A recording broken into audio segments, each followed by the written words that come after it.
Shalom Bapak Ibu Saudara sekalian. Salam sejahtera dari Tuhan kita untuk kita semua yang ada di gedung Rekinden maupun di rumah masing-masing. Kita patut bersyukur karena Tuhan mengambil inisiatif mengundang kita untuk bersekutu dengan Dia dan dengan sesama saudara seiman. Dan mari kita manfaatkan waktu ini dengan penuh ucapan syukur, dengan kesungguhan.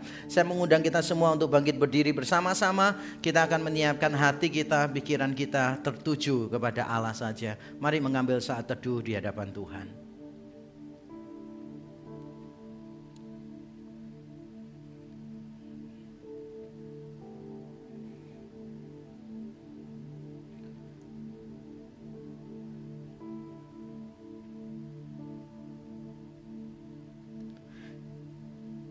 Jemaat Tuhan, marilah kita datang menghampiri tahta kasih karunia Bapa dengan keyakinan satu-satunya jalan ke sana telah dibuka, yaitu melalui pengorbanan darah Yesus Kristus yang sempurna di atas kayu salib, yang sudah dicurahkan ke dalam hati kita melalui karya Roh-Nya yang kudus. Turunlah atas kita sekalian rahmat, berkat, dan anugerah-Nya yang akan menyempurnakan ibadah kita hari ini. Di dalam nama Tuhan Yesus. Amin. Jemaat dipersilahkan duduk kembali.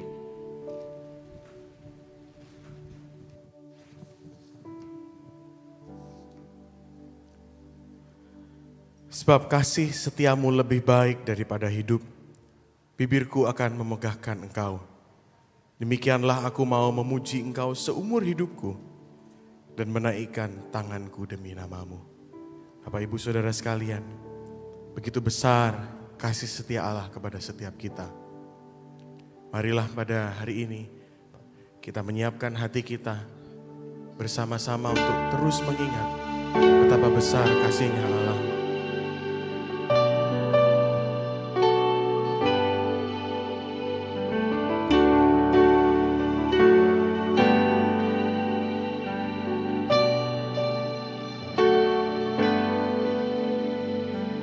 Besar setiamu Allah Bapa-Ku, besarlah kasih-Mu yang melimpah,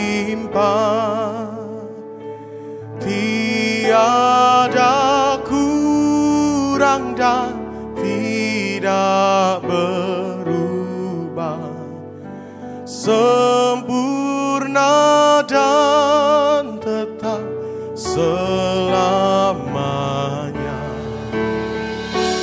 Besar setiamu, besar setiamu,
setiamu, besar setiamu Tuhan. Besar setiamu, besar setiamu. Tiap pagi berikan rahmat baru. Segala yang ku perlu kau sediakan. Besar setiamu kepadaku.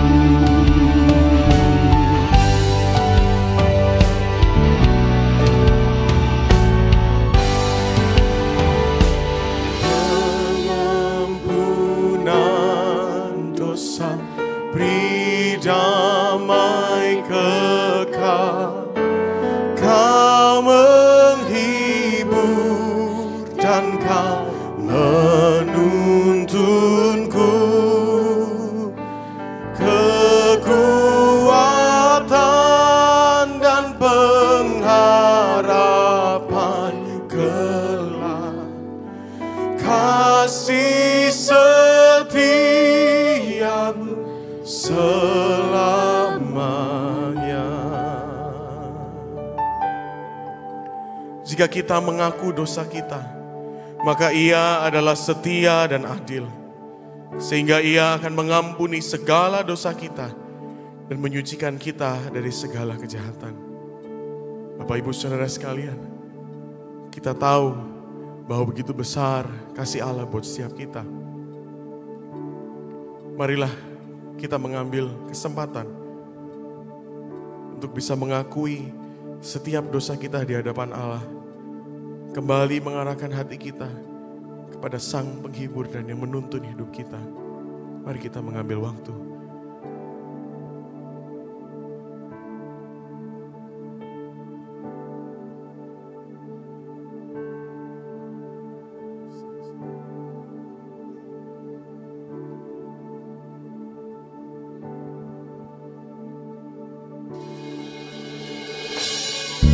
Besar setiamu,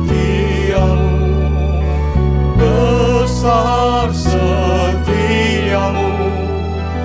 Tiap pagi berikan rahmat baru. Segala yang ku perlu kau sediakan Tuhan.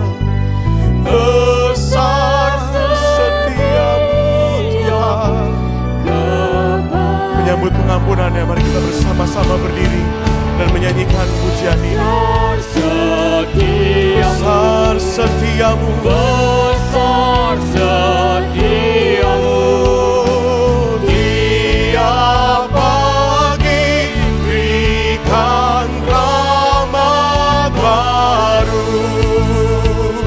Segala yang ku perlu kau sediakan Tuhan. Besar setiamu kepadaku. Besar setiamu, besar setiamu, besar setiamu. Besar setiamu kepadaku.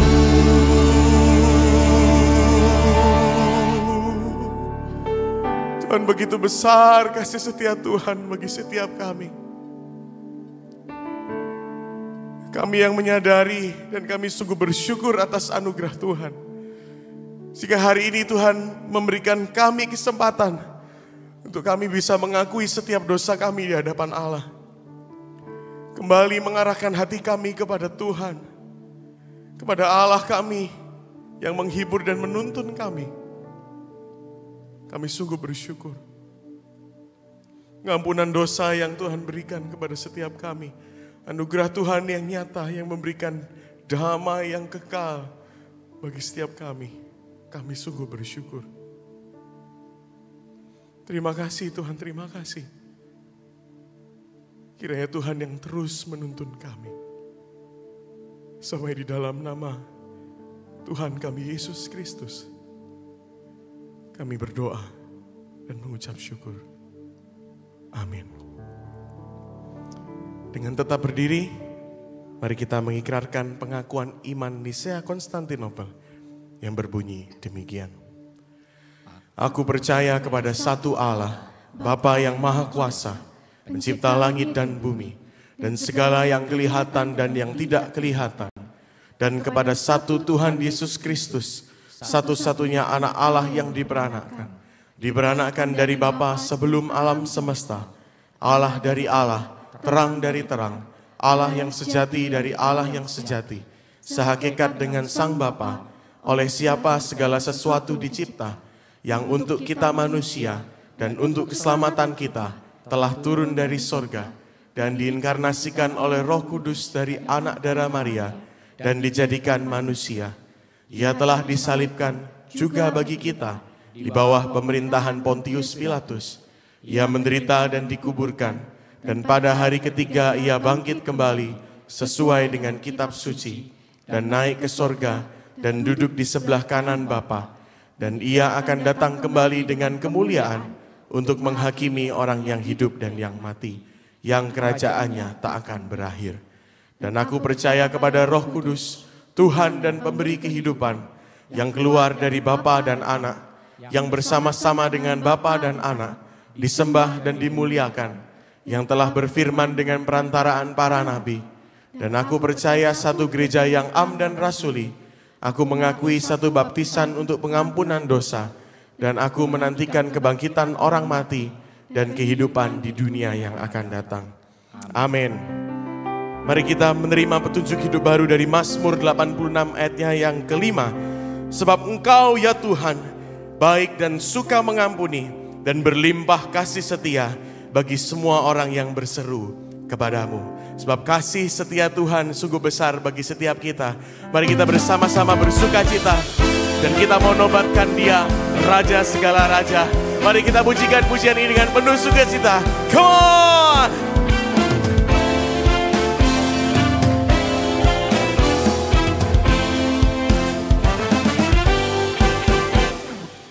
Nobatkanlah Raja, domba di tahtanya. Dengarlah suara pujian berkumandang lebar.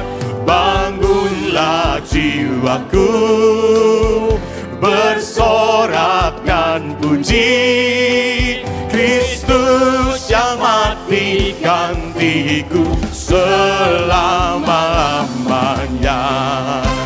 Dimanapun kau berada, Bapak Ibu Saudaraku sekalian, mari kita nobatkan Dia, Raja Tuhan kehidupan.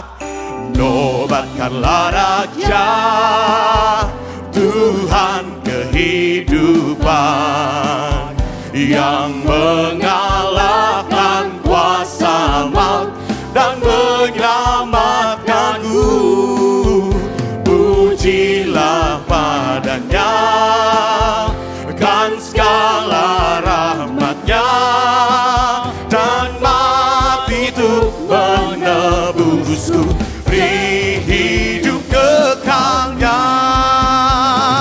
Kemuliaan bagi Tuhan di tempat yang maha tinggi.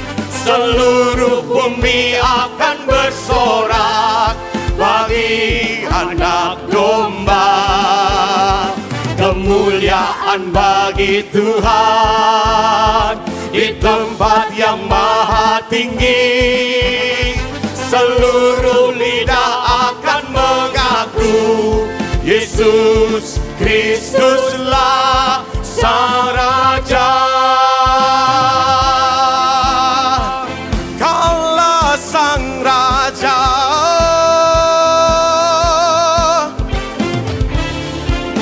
Sebab Dialah Raja segala raja. Dengan lebih bersukacita kita nobatkan Dia. Nobatkanlah Raja, Raja segala raja.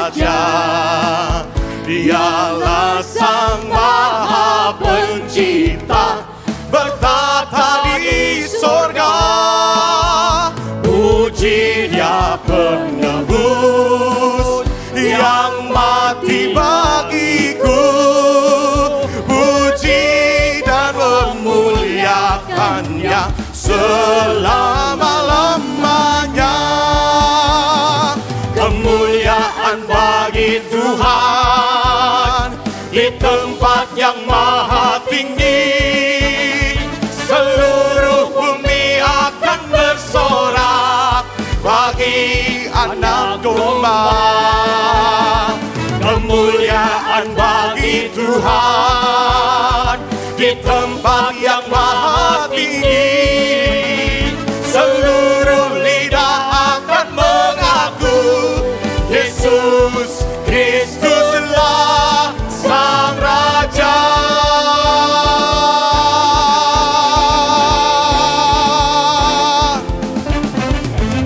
Sorak-sorai bagi Dia Raja segala raja. Bapak Ibu dipersilakan untuk duduk kembali. Sungguh luar biasa kasih-Nya bagi setiap kita. Dan satu hal yang kita tahu, bahwa Tuhan kita hidup di dalam kita. Kasih-Nya selalu melingkupi kita. Dan Ia yang mengenal kita apa adanya. Bapak Ibu, mari kita siapkan hati kita untuk mendengar firman Tuhan. Biarkan kita dapat belajar untuk mengabdikan dan menyerahkan seluruh hidup kita kepada Tuhan. Sepenuhnya menyerahkan segalanya untuknya. Engkaulah penulis hidupku. Kau membuat segalanya baru. Engkau di dalamku dan ku ada dalammu. Tak ada yang tak mungkin bagimu. Ku dicipta untukmu, untuk membawa harum namamu. Engkau di dalamku dan ku ada dalammu. Kini ku datang mencari wajahmu. Mengasihimu selalu dengan segenap hatiku. Mencintai seluruh perbuatanmu. Mengabdikan hidupku sesuai rencanamu. Ku mau menyembahmu sampai akhir hayatku. Kau memahami hatiku, hanya Kau Yang mengertiku selalu. Kau di dalam Tuhan, Engkau di dalam dan kami ada di dalam. dan ku ada dalam. Kini ku datang mencari wajahmu. Mengasihimu selalu dengan segenap hatiku. Mencintai seluruh perbuatanmu. Mengabdikan hidupku sesuai rencanamu.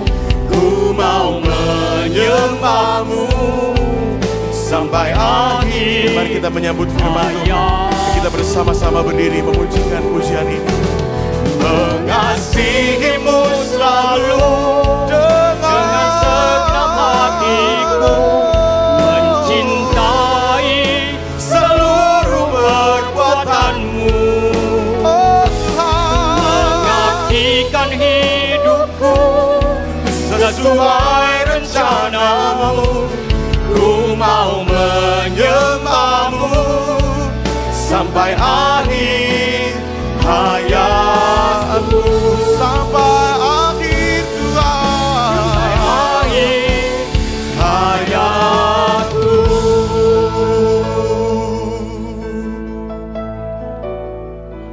Terima kasih Tuhan, melalui lagu ini kami diingatkan terus, kami hidup untuk Engkau, untuk memuliakan Engkau dan untuk menikmati Engkau selama-lamanya. Untuk menjadikan Kristus sebagai satu-satunya harta yang paling berharga di dalam hidup kami. Sampai pada satu titik kami bisa berkata, sekalipun daging kami dan hati kami habis lenyap, bagian kami tetaplah Kristus untuk selama-lamanya. Dan itu cukup bagi kami. Tapi kami menyadari kami seringkali masih terikat dengan semua hal yang menjadi berhala di dalam hidup kami. Sehingga kami tidak bisa melihat kecukupan dan keindahan Kristus di dalam hidup kami. Kami membutuhkan firman-Mu untuk menegur dan mengarahkan kami. Kembalikanlah hati kami kepadamu ya Tuhan. Supaya kesenangan-Mu menjadi kesenangan kami. Supaya kemuliaan-Mu menjadi tujuan hidup kami. Kami lemah, terbatas dan berdosa. Baik hamba-Mu yang menyampaikan maupun umat-Mu yang mendengar. Karena itu kami berdoa kiranya Roh Kudus berkenan bekerja melampaui semuanya itu. Melalui kuasa Injil kiranya kami mengalami perjumpaan pribadi dengan Tuhan. Hidup kami benar-benar diarahkan untuk kemuliaan-Mu. Terima kasih Tuhan. Kami mau menenangkan hati kami, meneduhkan pikiran kami. Supaya kami bisa mendengarkan suara-Mu dengan lebih jelas. Kiranya nama-Mu dimuliakan dan hati-Mu disenangkan. Kiranya Injil Yesus Kristus yang benar dan menyelamatkan, kematian dan kebangkitannya diberitakan sejelas-jelasnya di antara kami ya Tuhan. Terima kasih. Di dalam Kristus Yesus Tuhan, kami berdoa dan menyiapkan hati kami untuk mendengarkan firman-Mu. Amin. Amin. Silakan duduk kembali Bapak Ibu Saudara yang ada di gedung ini maupun di rumah masing-masing. Nah, minggu ini adalah minggu yang kedua dan seperti biasa kalau minggu yang kedua di gereja kita REK, maka kita akan melanjutkan seri khotbah eksposisi dari Perjanjian Lama.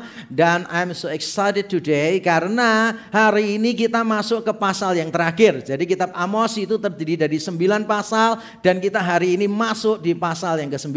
Jadi tinggal beberapa kali lagi kita membahas, lalu kita akan pindah ke kitab yang lebih mudah yaitu kitab Maleaki. Maleaki lebih pendek, topiknya lebih beragam. Kalau kitab Amos itu tantangan besar untuk yang menyampaikan maupun untuk yang mendengarkan. Karena beritanya sama terus dari awal sampai akhir itu beritanya pokoknya dimarahin Tuhan, ditegur Tuhan, begitu terus. Saya sadar bagi Bapak Ibu Saudara yang di rumah sering dimarahi orang tua atau sering diomelin sama istri, datang hari minggu kedua tidak jauh beda ya. Kelihatannya tetap aja dengarnya teguran-teguran terus. Nah, nanti kita akan baca teksnya bersama-sama di pasal 9 ayat 1 sampai yang ke-6. Tapi saya mau memulai dengan kalimat ini. Sadarkah kita bahwa kita sedang hidup di tengah-tengah dunia dengan semangat yang mudah baperan, terbawa perasaan. Wah, saya lihat dikit-dikit orang itu galau gitu kan ya. Dikit-dikit butuh healing gitu. Bahkan beberapa hamba Tuhan yang saya kenal dari gereja-gereja lain begitu dikit-dikit healing, dikit-dikit healing. Padahal saya lihat ya pelayanannya tidak banyak, tanggung jawabnya tidak besar, tapi healing terus ya. Mungkin ada banyak pergumulan kali ya di dalam pelayanan atau dalam keluarganya. Ada orang anak muda yang galaunya tuh aduh tingkat dewa pokoknya galaunya. Yang single atau yang jomblo, wah katanya orang single dan jomblo itu beda. Kalau single itu panggilan, karunia. Kalau jomblo itu nasib. Nah apapun perbedaannya, kalau ada orang yang jomblo single biasanya kalau di jalan tol gitu kan ya, ngelihat truk gandeng gitu aja sudah bisa menitikkan air mata loh saudara. Mikirnya gini, gila ya truk ini ya, udah gede kotor ada gandengannya. Tuhan gak adil, kenapa aku gak ada gandengannya gitu kan ya. Waduh receh banget ya gitu. Lalu kalau pas hujan-hujan bisa ngomongnya begini, hujan itu apa sih komposisinya gitu. 1% itu H2O, air, 99% itu kenangan pahit yang membuat hati perih katanya. Itu hujan biasa atau hujan belerang di Gunung Bromo gitu kan. Kita tampaknya hidup di tengah semangat zaman yang dikit-dikit itu baperan gitu. Orang kadang-kala disapa begini, bagaimana kabarnya, bisa baperan loh saudara. Kenapa ya dia biasanya gak pernah loh nyapa, hari ini kok nyapa ya. Dan tak perhatikan berapa kali, berapa bulan terakhir ini dia selalu nyapa. Jangan-jangan dia ada hati dengan saya. Baperan dulu. Atau kenapa ya orang itu kalau nyapa saya kok sekarang biasa. Biasanya kalau nyapa itu, halo, bagaimana kabarnya? Biasanya tangannya sampai 3 kali. Kali ini kok nggak pakai tangan ya? Ada apa ya? Kita tinggal di tengah semangat zaman yang mudah baperan. Dan saya yakin kalau kita pernah tinggal dengan orang yang baperan, maka kita akan melihat itu sebagai sebuah persoalan. Tapi ada sebuah persoalan yang lebih besar. Mudah terbawa perasaan atau baperan memang sebuah persoalan. Tetapi meletakkan perasaan sebagai patokan kebenaran adalah sumber dari begitu banyak persoalan. Apa yang benar dalam tanda kutip diukur berdasarkan kenyamanan. Dan itulah yang sekarang ada di tengah semangat zaman kita. Orang seringkali menentukan benar atau tidak benar berdasarkan perasaan. Seringkali kita mengambil keputusan berdasarkan perasaan. Berapa kali kalau misalnya konseling, misalnya kan, biasanya kalau konseling itu begini, suami istri bertengkar, salah satu bilang gini, saya ini sebetulnya kurang apa sih Pak sama dia Pak. Ya cuma dia itu gitu Pak, dia tuh gak dewasa secara rohani, dia tuh gak bisa ngerti cinta Tuhan gitu loh Pak. Wah, biasanya kan saya ngomong gini, wah berarti Bapak atau Ibu ini yang lebih dewasa ya? Iya, berarti harus lebih bisa ngalah Pak. Bu, karena kan lebih dewasa. Sama seperti Kristus Allah jadi manusia, kita yang merasa diri lebih tinggi, lebih dewasa harus bisa ngalah sama pasangan kita. Biasanya jawabnya gini, semakin dewasa kok semakin gak enak hidup saya ya Pak ya. Berapa kali kita punya pandangan begitu, benar gak sih? Mengalah sama orang lain, masa aku diperlakukan kayak begitu? Masa kan saya harus mengalah kepada dia? Perasaan saya memberontak katanya. Wah, kita tinggal di tengah orang-orang yang meletakkan perasaan sebagai patokan kebenaran. Dan kalau sampai ini terjadi, kita menjadikan apa yang kita rasa sebagai berhala, maka ini dia yang akan terjadi. Ketika perasaan dijadikan berhala, orang sukar melihat Allah apa adanya. Mereka menginginkan sosok Allah yang selalu menyenangkan perasaan mereka.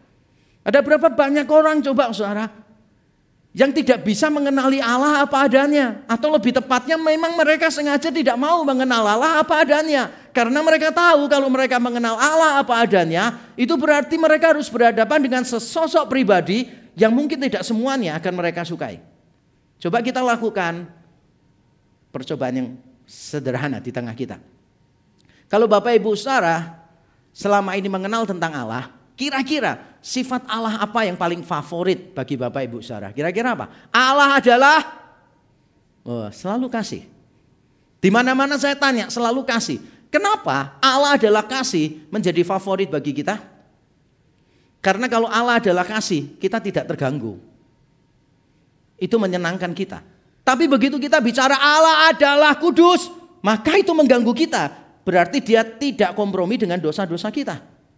Kalau kita berkata Allah adalah adil, wah kita lebih terganggu lagi. Karena berarti dia akan menghukum kesalahan kita. Kita tidak suka dengan konsep Allah yang semacam itu. Kita lebih menginginkan sosok Allah yang sesuai dengan perasaan kita. Bangsa Israel pada zaman Amos menghadapi persoalan yang kurang lebih sama. Mereka percaya Allah ada, iya. Mereka percaya Allah Maha Kuasa, iya. Tapi konsep mereka tentang Allah yang Maha Kuasa itu bukan konsep yang lengkap. Mereka cuma berpikir begini, kalau Allah Maha Kuasa berarti Allah akan memelihara saya. Kalau Allah Maha Kuasa berarti Allah sanggup memelihara saya. Padahal Tuhan sedang berkata begini, kamu percaya aku Maha Kuasa? Iya, berarti aku juga berkuasa menghukum kamu. Kalau aku Maha Kuasa, aku menciptakan segala sesuatu, berarti sampai kapanpun kamu lari, kamu tidak akan ada tempat untuk melarikan diri. Aku akan mengejar engkau, menangkap engkau, dan menghancurkan engkau. Sebuah konsep yang mungkin bagi kita, Allah kok begitu sih? Berapa kali saya ditanya, Allah kok kelihatannya suka marah begitu ya? Mereka menginginkan Allah yang mudah menyenangkan perasaannya. Tapi hari ini kita akan melihat Allah apa adanya.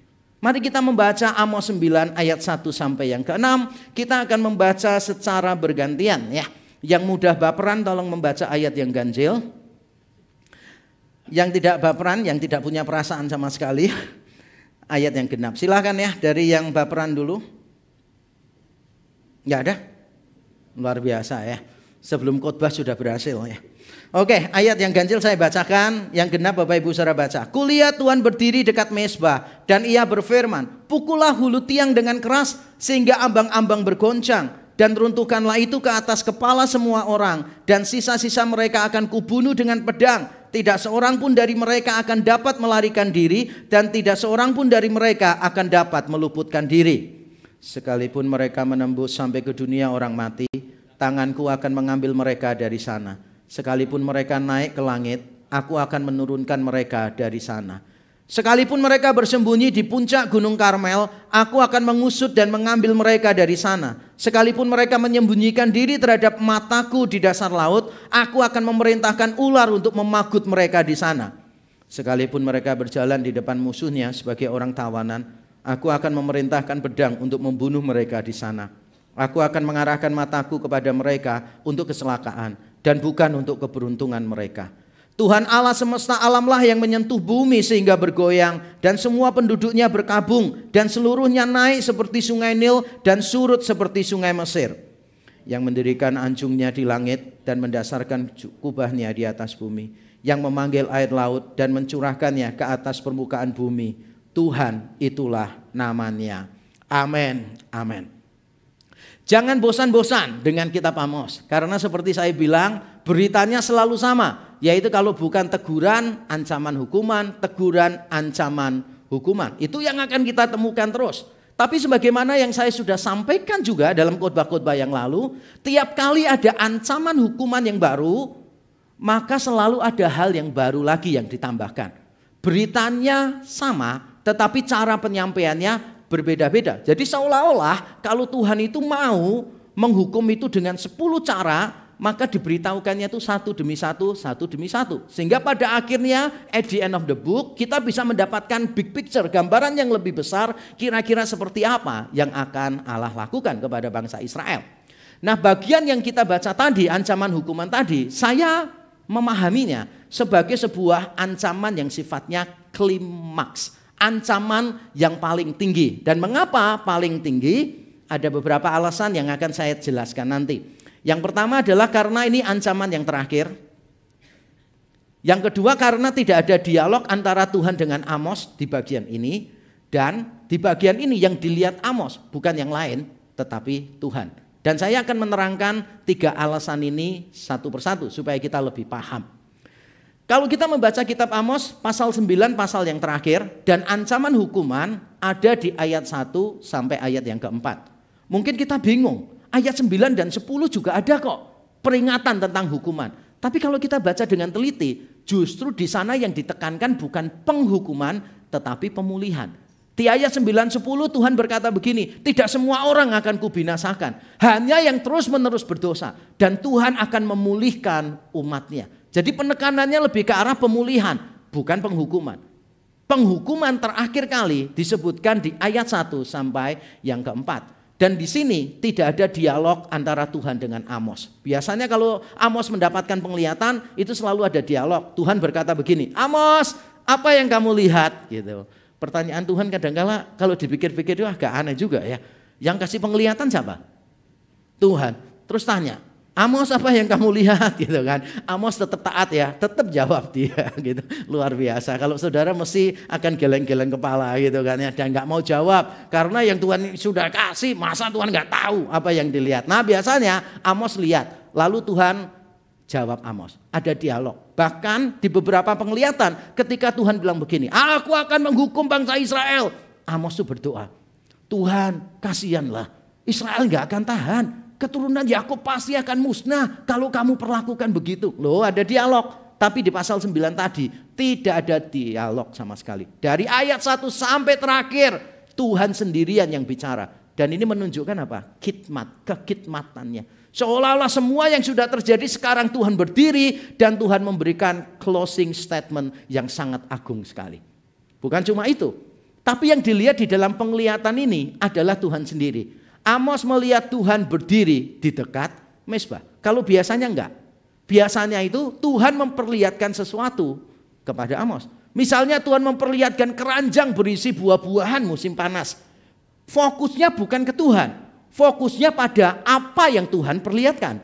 Tapi kali ini fokusnya Tuhan sendiri. Amos melihat Tuhan di dekat mezbah.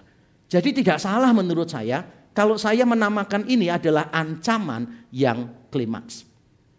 Tidak banyak hal yang kita bisa langsung tahu dari penglihatan Amos. Cuma dikatakan Amos melihat Tuhan di dekat mezbah. Kira-kira mezbahnya mezbah yang ada di mana? Zaman dulu ada banyak mezbah masalahnya. Mezbahnya bisa di Yerusalem, di Bait Allah. Bisa juga mezbah itu di Betel, karena Betel itu tempat pemujaan untuk kerajaan Israel. Dan ingat ya, Amos melayaninya di utara, di kerajaan Israel. Sedangkan Bait Allah ada di Yerusalem, kerajaan Yehuda, kerajaan selatan. Jadi sebetulnya Allah menampakkan diri di mezbah yang mana? Sebagian penafsir bilang, wah itu mezbahnya pasti Bait Allah lah. Yang lain bilang, bukan, itu mezbahnya ya pasti ada di Betel. Yang ketiga yang ngomong gini, nggak usah pedulilah. Mezbah ada di mana, mau Yerusalem, mau Betel nggak penting, atau bahkan mungkin di Sumatera Utara di Medan karena ada bahnya di situ. Di mana mezbah gitu kan?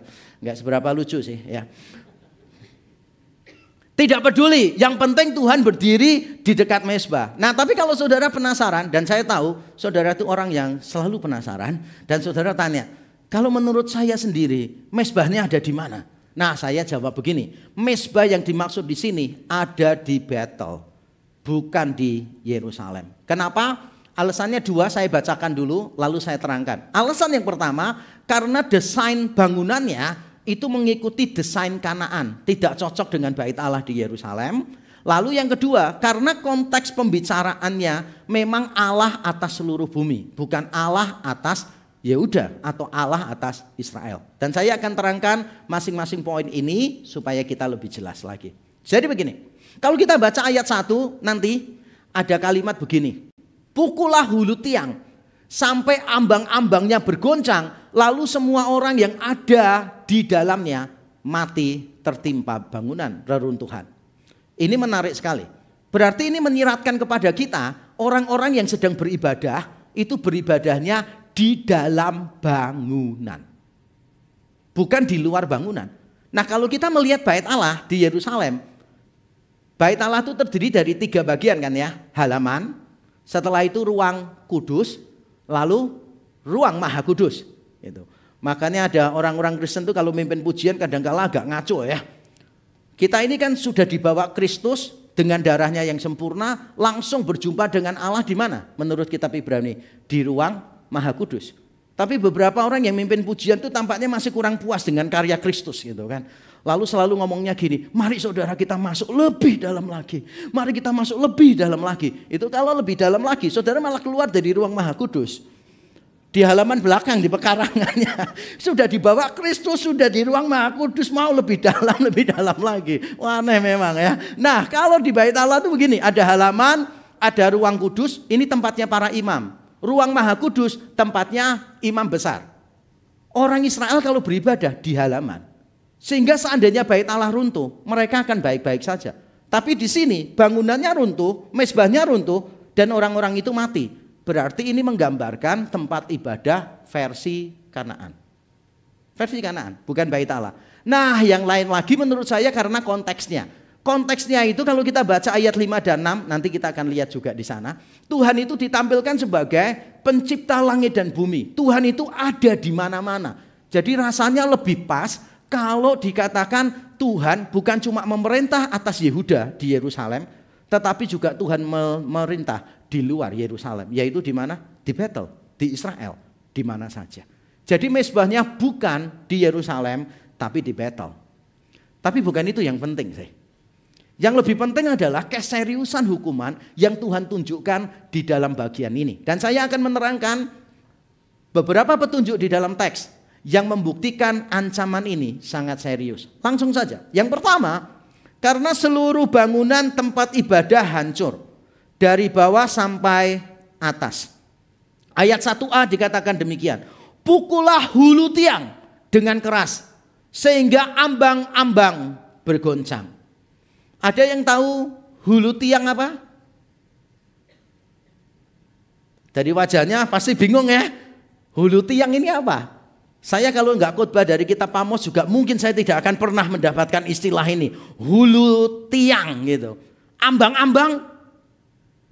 Kalau ayang-ayang tahu ya, ayang, sayang aja jadi ayang gitu kan. Wah luar biasa anak zaman sekarang ya, kreatif banget. Nah hulu tiang tuh begini saudara, hulu tiang tuh ya tiang, tapi yang dipukul itu bukan sembarang bagiannya, yang dipukul itu hulunya, berarti itu di bagian bawahnya tiang.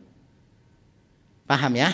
Hulu tiang itu bagian bawahnya dipukul. Nah karena bagian bawahnya dipukul, maka ambang-ambangnya bergoncang. Ambang-ambang itu apa sih? Ambang-ambang itu kalau sesuai dengan teks Ibraninya merujuk kepada batu yang besar sebagai fondasi. Secara khusus tapi tidak terbatas. Secara khusus itu adalah batu yang ada di tiang depan untuk pintunya.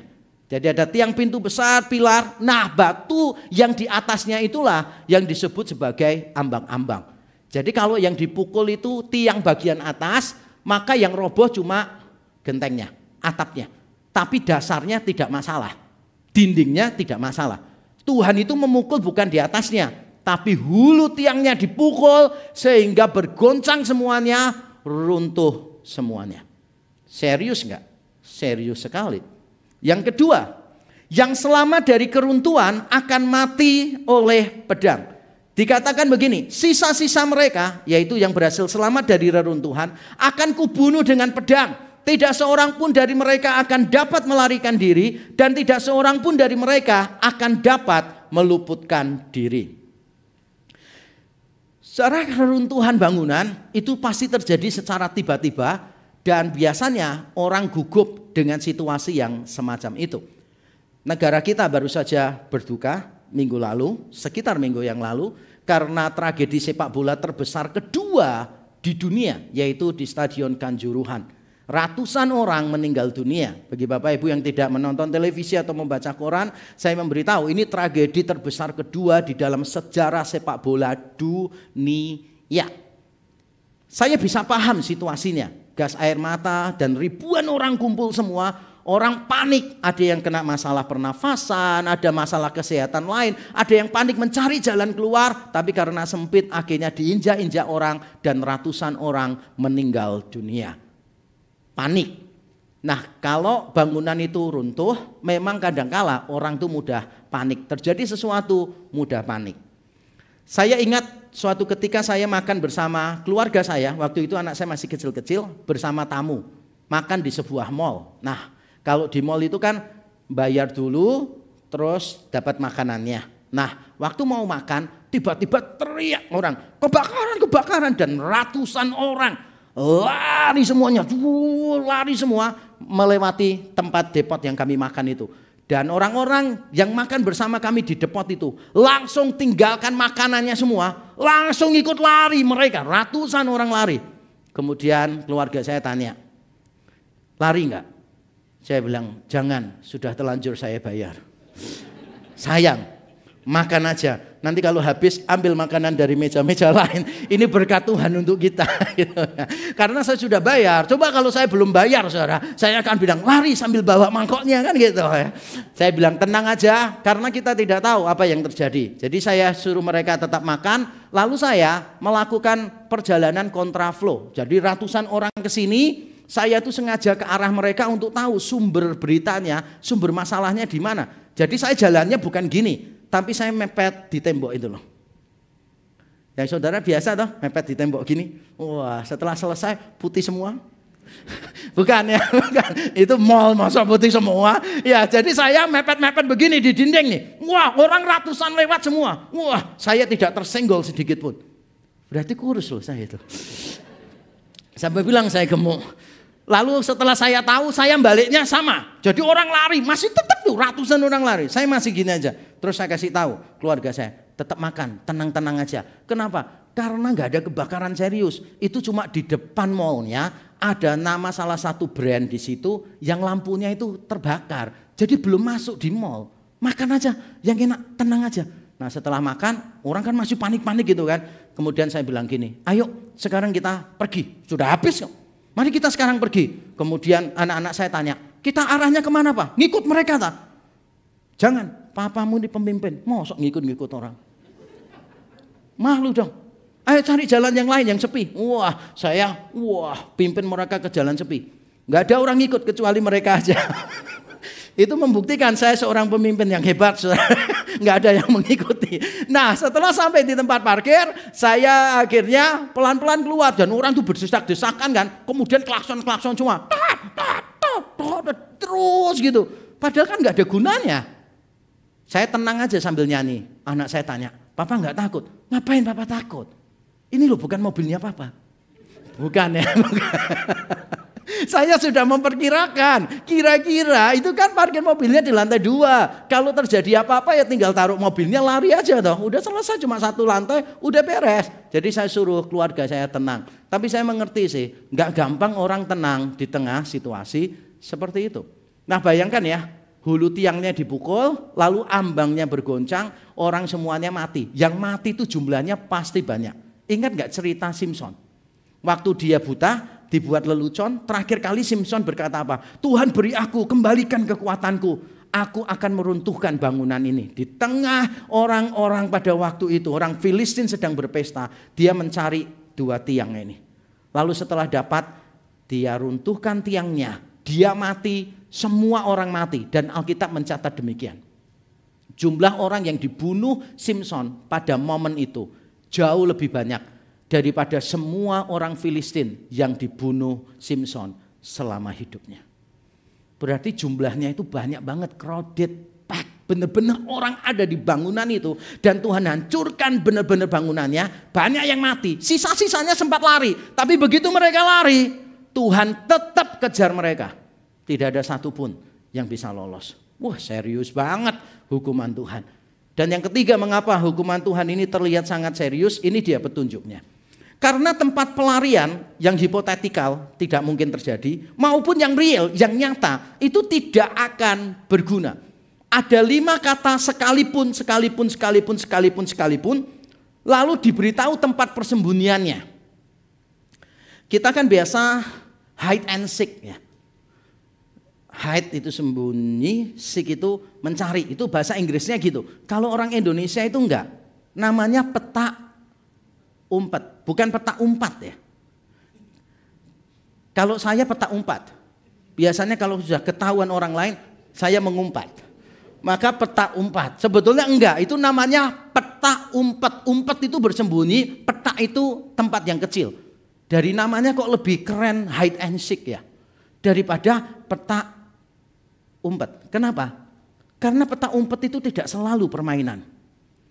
Bapak Ibu Saudara yang sering dikejar oleh debt collectors tahu maksud saya.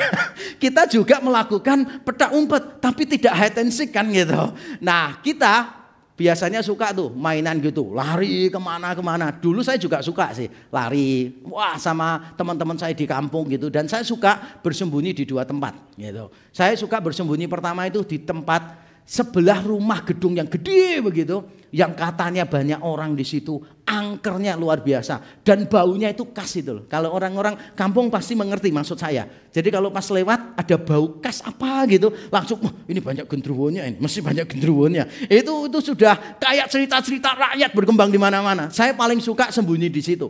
Yang kedua saya suka sembunyi di mana? Di rumah yang tidak ada penghuninya.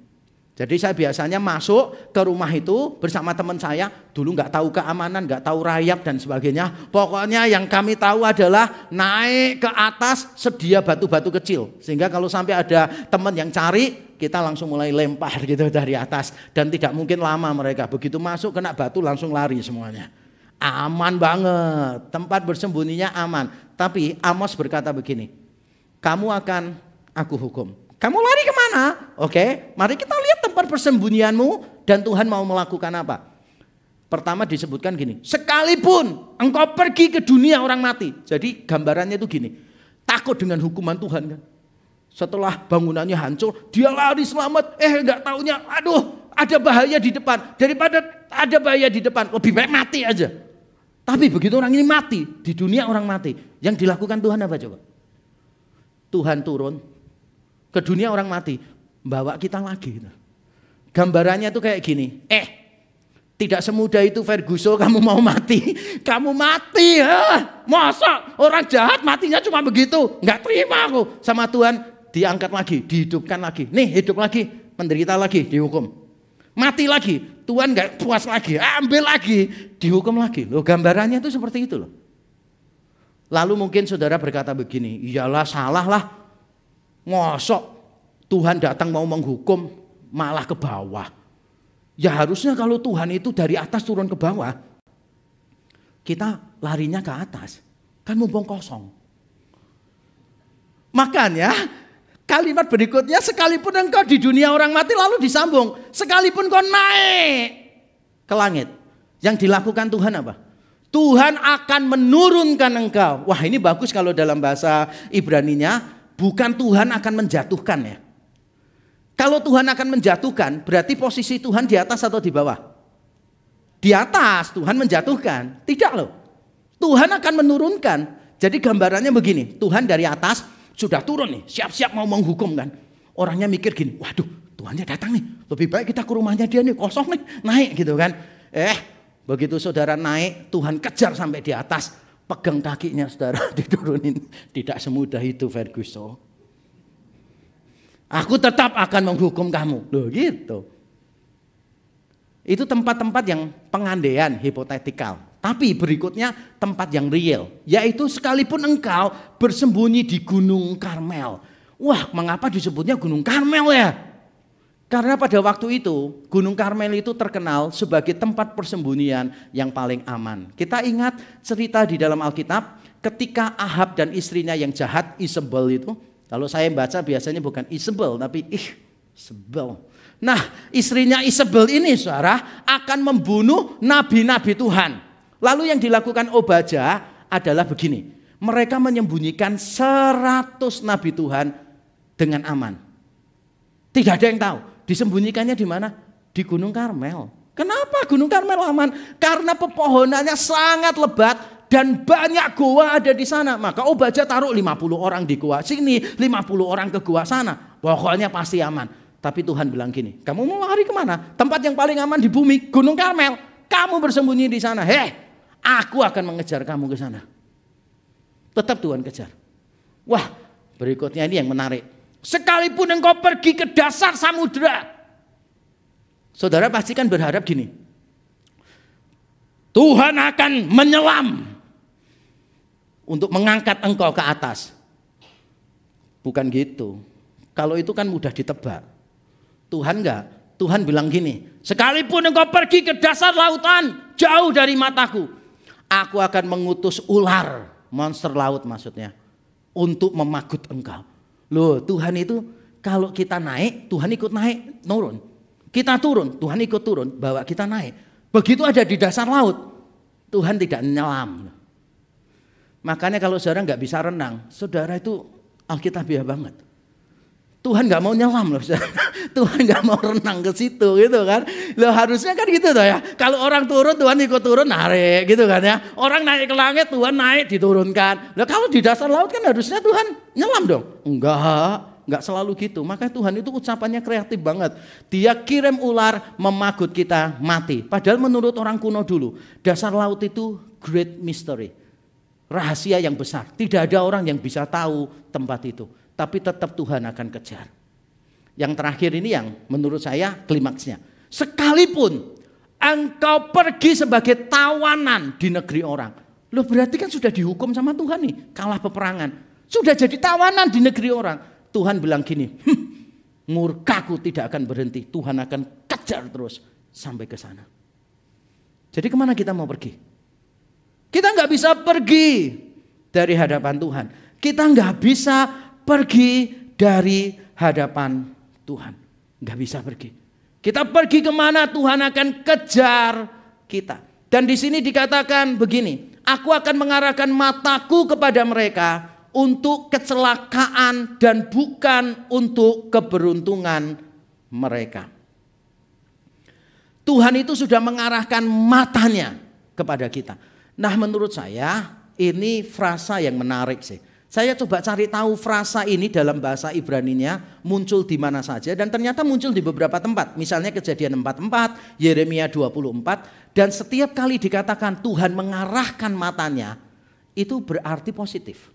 Bukan Tuhan memandang ya, bukan Tuhan melihat, Bukan Tuhan memantau, bukan. Tapi Tuhan mengarahkan matanya. Itu berarti begini, Tuhan sudah menetapkan hati, Tuhan sudah berhasrat untuk melakukan apa yang akan dia lakukan. Dan biasanya mengarahkan mata itu artinya positif. Tuhan akan memberkati, Tuhan akan membela. Tapi kali ini mengarahkan mata berarti negatif. Tuhan akan menghukum. Kemanapun kita pergi, dia akan kejar terus. Kalau saudara suka teknologi, saudara tahu beberapa kamera sekarang ini sudah ada face detection-nya. Jadi kalau saudara misalnya kameranya di sini dan saudara jalan ke sini, di sini tuh nggak kosong. Dia bisa ngikuti wajah kita. Pokoknya kalau lewat gini, dia akan ngikuti wajah kita karena ada face detection-nya. Makanya dulu saya pernah dimarahi oleh orang pada waktu ada bintang film itu lagi syuting dan saya lewat. Kameranya langsung ngikutin saya, mirip soalnya. Itulah kelemahannya face detection begitu, saudara. Kalau saudara punya salah satu produk tablet, saya nggak mau sebutkan namanya, adalah tablet tertentu. Kalau saudara video call atau Zoom, tablet itu bisa melihat kita terus. Biasanya kan kalau kita berdiri di sini, video call-nya di sini atau Zoom-nya di sini, kita geser ke sana, ini kosong kan, nggak ada orang. Ada loh tablet yang kita jalan gini ya, dia ngikutin kita. Keren banget. Kita mundur, dia ngikutin kita, nge-zoom sendiri. Kita jalan gini, dianya yang mundur. Takut, soalnya nabrak gitu. Nggak seberapa lucu ya itu. Oke. Nah, jadi ada tablet yang bener-bener tuh kayak face detection-nya tuh keren banget. Kita kemanapun diikuti terus gitu. Nah, seperti itulah mata Tuhan sih. Kalau Tuhan sudah marah kepada kita, ditegur terus tidak mau bertobat, ditegur tidak mau bertobat. Dengarkan kitab Amos sudah sampai pasal 9 tetap nggak bertobat. Tuhan nggak kasih tambah pasal 10 lagi loh mungkin. Tuhan menetapkan matanya kepada kita untuk mengejar kita dan tidak ada tempat bagi kita untuk lari. Ancaman hukumannya serius. Nah, yang menarik adalah begini. Setelah ancaman hukuman yang serius, ternyata Tuhan atau dalam hal ini dicatat oleh Amos menyisipkan himne di sana. Mari kita membaca ayat 5 dan 6. Tuhan Allah semesta alamlah yang menyentuh bumi. Wah, disentuh aja udah bergoyang. Dan semua penduduknya berkabung. Dan seluruhnya naik seperti sungai Nil. Dan surut seperti sungai Mesir. Yang mendirikan anjungnya di langit. Dan mendasarkan kubahnya di atas bumi. Yang memanggil air laut dan mencurahkannya ke atas permukaan bumi. Tuhan itulah namanya. Saya yakin ini adalah sebuah himne kuno. Karena kalau saudara membaca di dalam teks Ibraninya, saudara akan melihat ada kesamaan meternya, kesamaan suku kata, kesamaan bunyi, kesamaan ide, dan di sini ditutup dengan kalimat Tuhan itulah namanya. Itu ciri khas himne kuno. Dan juga isinya itu menampilkan penampakan diri Allah yang begitu agung. Dikatakan Tuhan menyentuh bumi, dasarnya bergoncang. Maka saya yakin di pasal 9 ayat 1 tadi, ketika Tuhan berkata pukullah hulu tiang sampai ambangnya bergoncang, Tuhan tidak sedang bicara kepada malaikat, karena malaikat tidak pernah muncul di kitab Amos. Tuhan itu sedang bicara tentang gempa bumi sebetulnya. Gempa bumi terjadi karena di pasal 1 ayat 1 ada rujukan tentang gempa bumi. Pasal 8 ayat 8 kita sudah bahas dalam beberapa khotbah yang lalu, ada rujukan juga tentang gempa bumi. Dan di sini Tuhan menyentuh bumi, bergoncang dasarnya, itu gempa bumi. Tuhan meruntuhkan bangunan itu pakai gempa bumi. Ini penampakan diri Tuhan yang begitu agung. Dan saya suka ya, bagaimana Amos menegur melalui sebuah himne. Mengapa penting menegur memakai himne kuno? Alasannya ini. Karena himne kuno ini sudah dikenal. Namanya aja himne, berarti sering dinyanyikan. Himne kuno ini sudah dikenal, bahkan mungkin suka dinyanyikan. Mungkin suka dinyanyikan sehingga tinggal mengingatkan dan memberi tafsiran yang benar. Lagu itu punya kekuatan tersendiri di ingatan kita, saudara. Bagi saudara yang suka lagu, beberapa lagu itu kayak lagunya kayak apa ya, evergreen gitu. Gak pernah lepas, gak pernah usang lagunya. Istri saya lagu kesukaannya gitu.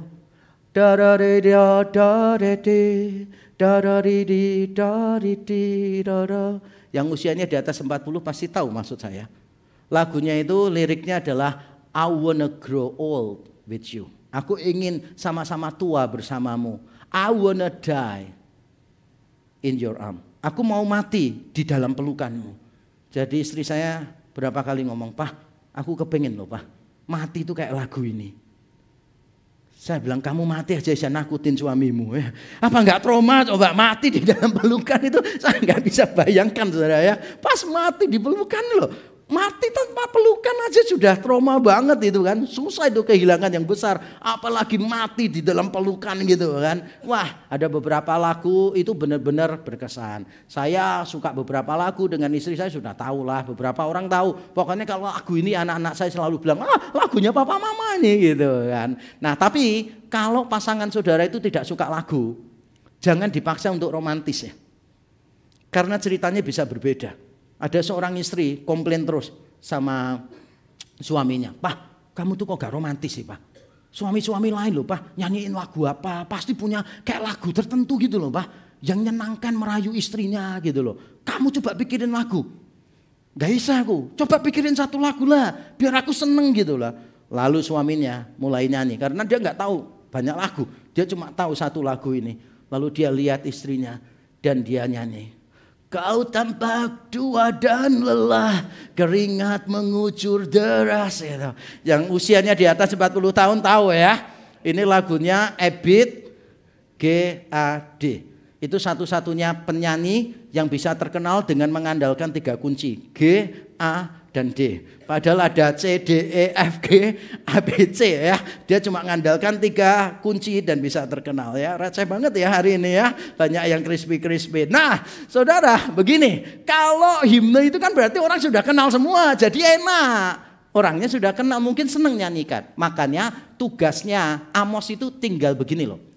Kamu tahu nggak lagu ini? Tahu. Tapi pemahamanmu terhadap lagu ini loh ngawur.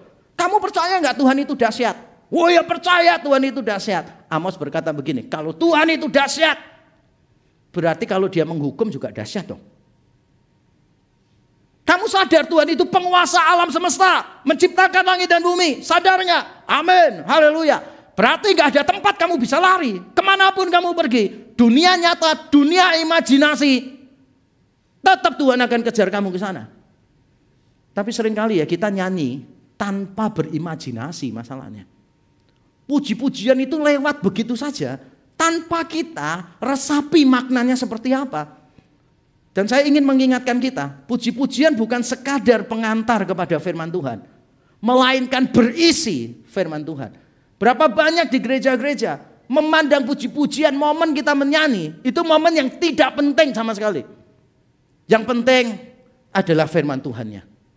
Saya ingin mengingatkan kita, puji-pujian itu bukan cuma pengantar kepada firman. Puji-pujian berisi firman Tuhan. Ketika kita menyanyikan lagu-lagu itu, kita bicara kepada Tuhan dan Tuhan bicara kepada kita. Makanya di sini saya menekankan sejak 10 tahun terakhir, gospel centered worship. Kita harus pusat ibadah kita kepada Injil. Beritanya selalu tentang kematian, kebangkitan Yesus. Saya tidak ingin ada lagu-lagu yang gak jelas liriknya, lagu-lagu yang cuma mengatakan mujizat itu nyata, setiap hari ada mujizat, ketika aku berdoa mujizat itu nyata, hidupku penuh mujizat dan seterusnya. Nggak ada direct. Kenapa? Karena lagu-lagu itu salah secara teologis. Masa hidup kita penuh mujizat sih? Coba jujur ya. Berapa di sini yang dalam hidupnya punya 5 mujizat? Kalau saudara punya 5 mujizat, saudara lebih hebat dari semua tokoh Alkitab. Saudara lebih hebat dari Abraham. Abraham cuma punya beberapa mujizat. Kecuali kalau saudara memahami mujizat itu terlalu rendah gitu loh saudara. Kadang-kala saya dengar orang begini, saudara, saya baru mendapatkan mujizat dari Tuhan. Saya tuh makan di restoran, saya lupa bawa dompet. Tiba-tiba teman lama saya masuk dan saya pinjam uangnya dia. Wah Tuhan baik, Tuhan buat mujizat. Kamu sebut mujizat, temanmu sebut kesialan, ngerti gak sih? Amsyong dia sebutnya bukan mujizat.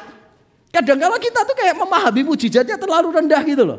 Ada orang nih yang sering saya pakai untuk contoh, berkata kepada saya gini, Pak Tuhan tuh buat mujizat dalam hidup saya Pak. Saya nyatain cinta kepada cewek, ditolak Pak. Yang menengah ditolak, yang jelek juga ditolak.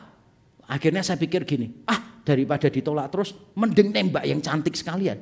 Toh kalau ditolak saya sudah terbiasa, nggak terlalu sakit. Akhirnya saya tembak yang cantik. Ternyata diterima Pak. Oh ini mujizat. Ini bukan mujizat, ini khilaf.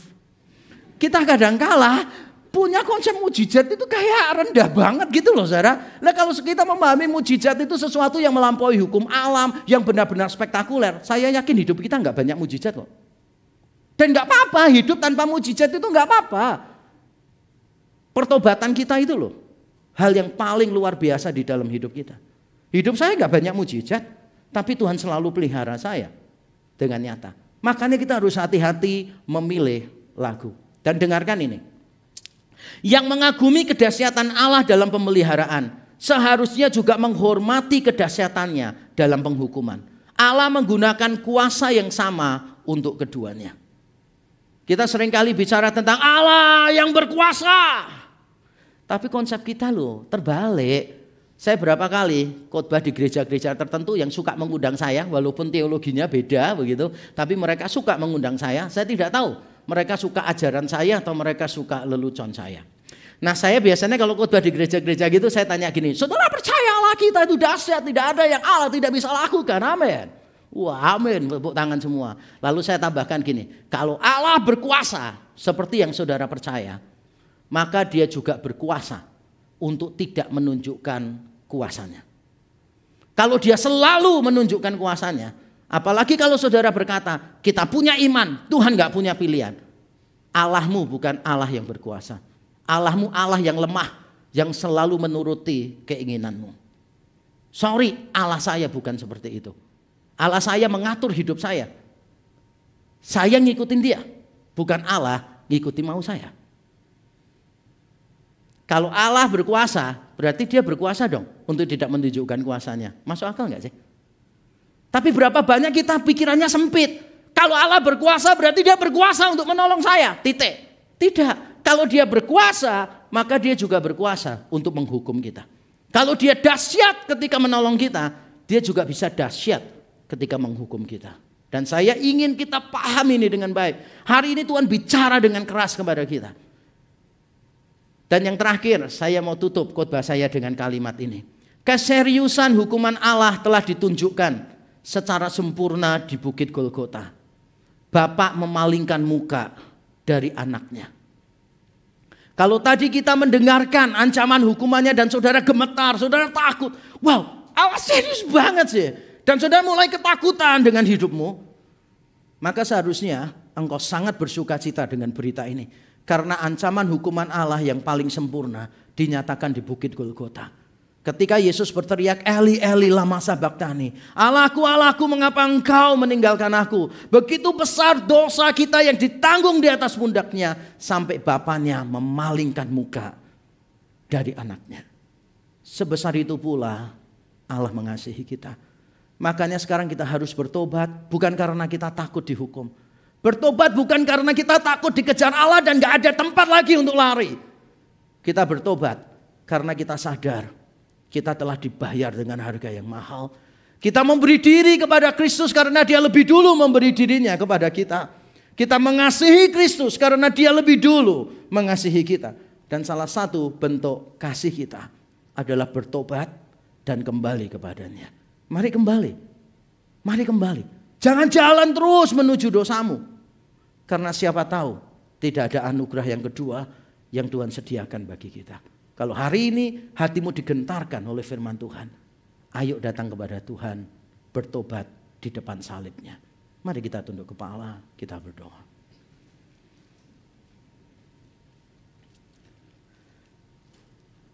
Bapa, kami datang kepadamu dengan rasa malu, dengan rasa takut.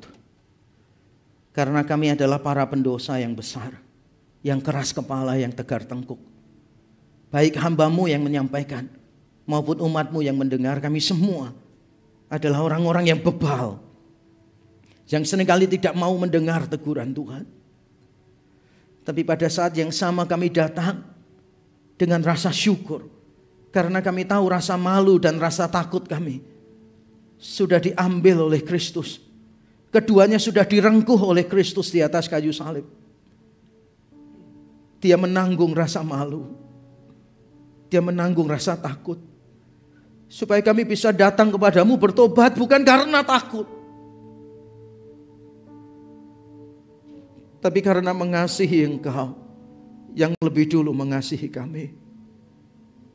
Tuhan, biarlah Injil terus menerus mengembalikan hati kami kepadamu, sehingga yang kami sukai adalah yang Engkau sukai ya Tuhan. Kesenangan-Mu itu menjadi kesenangan kami. Kemuliaan-Mu itu menjadi tujuan hidup kami. Tuhan, tolong kami supaya kami mampu menyampahkan perasaan kami dan mulai meletakkan kesenangan-Mu jauh melebihi perasaan kami. Meletakkan kebenaran-Mu jauh melebihi perasaan kami. Kami lemah, terbatas dan berdosa. Kami mohon Roh-Mu yang kudus terus menolong dan menopang kami. Terima kasih. Dalam Kristus Yesus Tuhan, kami berdoa dan bersyukur. Amin. Tuhan memberkati kita.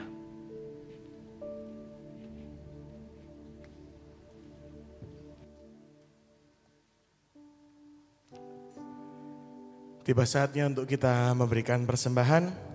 Bapak Ibu yang beribadah secara onsite, yang berada di tempat ini dapat memberikan persembahan melalui amplop yang sudah disediakan dan memasukkan ke dalam kotak persembahan setelah ibadah selesai.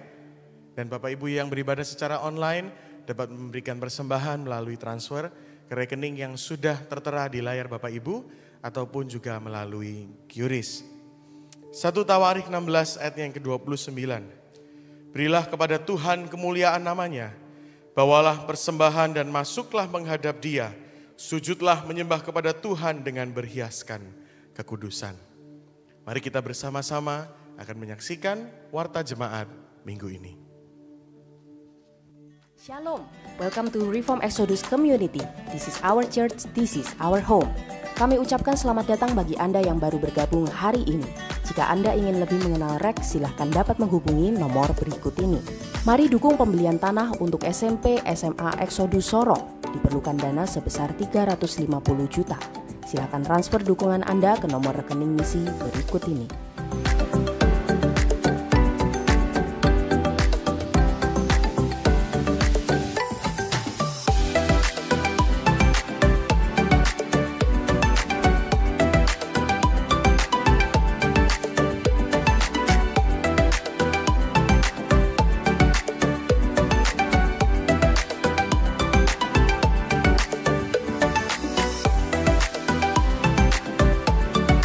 Demikianlah informasi untuk minggu ini. Tetap semangat, God bless you, see you next week.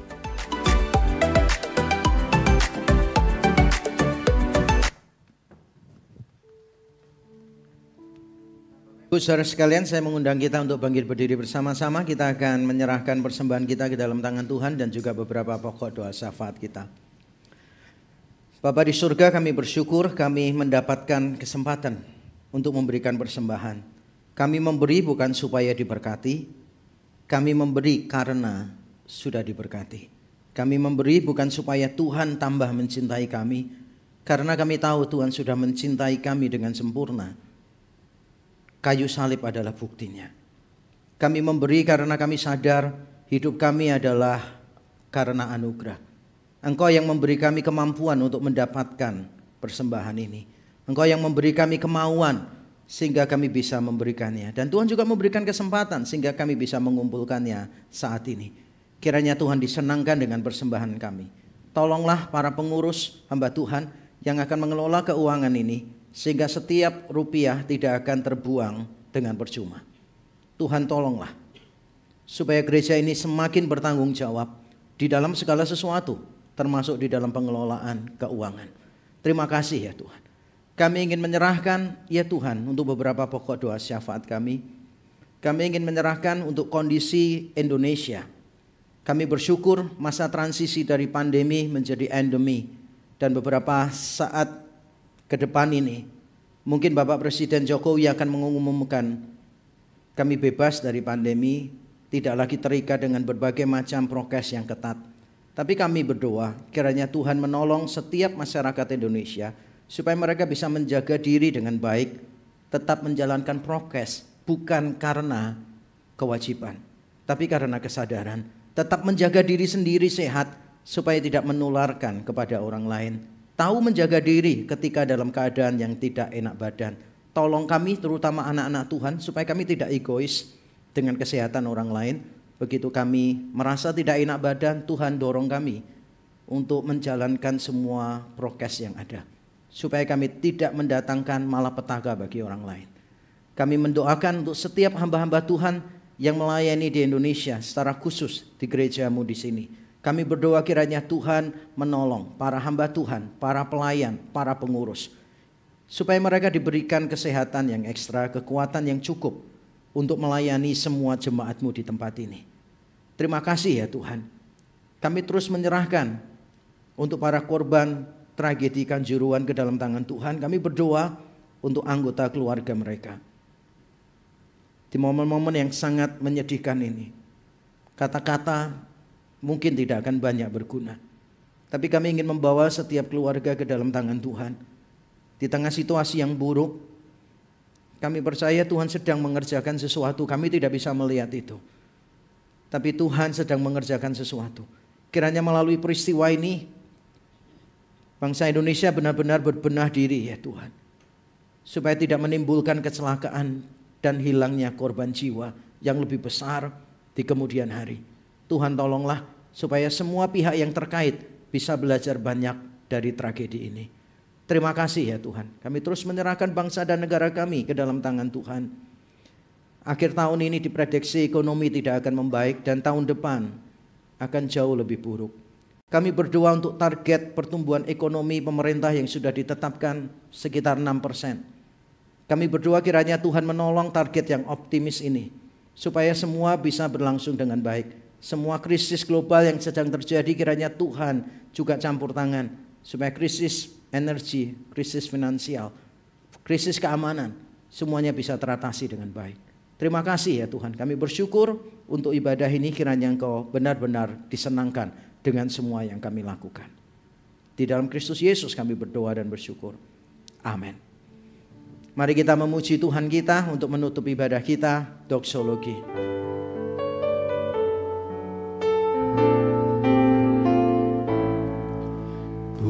Puji Allah Bapa Putra, puji Allah Roh Kudus, ketiganya yang esa. Mohon selamat sumber berkat. Jemaat Tuhan, arahkanlah hatimu kepadanya. Setelah engkau dilengkapi di tempat ini, pulanglah, jadilah saksi Kristus dimanapun engkau berada. Kini terimalah berkatnya. Kiranya Bapa di surga memberkati dan melindungi engkau. Kiranya Yesus Kristus menyinari engkau dengan wajahnya dan memberi engkau kasih karunia. Kiranya Roh Kudus menghadapkan wajahnya kepadamu dan memberi engkau damai sejahtera sekarang sampai selama-lamanya. Terimalah berkat dari Allah Tritunggal ini di dalam nama Tuhan Yesus Kristus. Amin. Amin.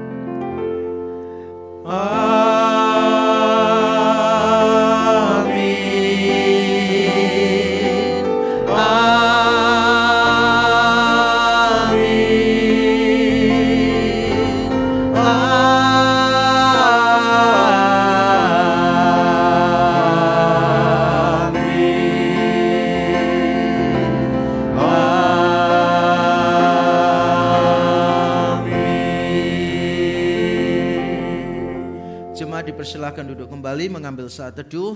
Tuhan memberkati kita.